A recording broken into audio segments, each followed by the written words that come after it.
ആരാധിച്ച, നമുക്ക് വേണ്ടി ദീപബലി അർപ്പിച്ച പുരോഹിതൻ, രാജാതിരാജൻ, ക്രൗൺ പ്ലാസ 7 സ്റ്റാർ ഹോട്ടലിന്റെ ഒരു നില മുഴുവൻ വാടകയ്ക്കെടുത്തു. എവിടുന്ന് കിട്ടി ഇവർക്ക് ഈ പണം? ജലന്ധറിൽ ഒരു വൈദികൻ കടത്തിക്കൊണ്ടുപോയ നോട്ടുകെട്ട് എത്ര കോടി രൂപയുടെ? 16 കോടി രൂപയുടെ ചാക്കുകെട്ടാണ്. ദരിദ്രർക്കുള്ള സുവിശേഷമാണ് സഭ, ദരിദ്രർക്ക് വേണ്ടിയുള്ളതാണ് ഈ സഭ. പക്ഷേ സഭ സമ്പന്നർക്ക് വേണ്ടിയിട്ടുള്ളതാണ്, സമ്പത്തിന് വേണ്ടിയിട്ടുള്ളതാണ്. യേശുവിന്റെ മനോഭാവം ഇവർക്കുണ്ടാക്കണമെങ്കിൽ ഇവരെ നാം സമ്പന്നരാക്കരുത്. കൊടുക്കുകയില്ല എന്ന് നിങ്ങൾ മനസ്സിൽ പ്രതിജ്ഞയെടുക്കുക. അപ്പോൾ ഇവർ ശരിയാവും. നമ്മുടെ സഭ, നമ്മുടെ സമുദായം രക്ഷപ്പെടണം.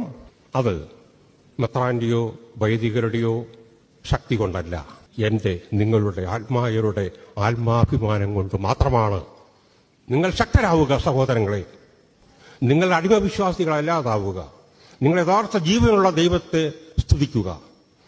ഇവർ കൊണ്ടുവരുന്ന കാട്ടിത്തരുന്ന പൊക്കിത്തരുന്ന ദൈവം അവരുടെ ദൈവമാണ്, അവരുടെ അഹങ്കാരത്തിന്റെ ആർത്തിയുടെ ദൈവമാണ്. നമ്മുടെ ദൈവം കാലിത്തൊഴുത്തിൽ പിറക്കുകയും ആരാന്റെ ശവകുടീരത്തിൽ അടക്കം ചെയ്യപ്പെടുകയും ചെയ്ത പ്രചോദിതനായ ദീർഘദർശിയായ ദേവാലയത്തിൽ കയറി ചാട്ടവാർ കൊണ്ട് ആട്ടിയോടിച്ച അതിശക്തനായ ദൈവമാണ് നമ്മുടെ ദൈവം.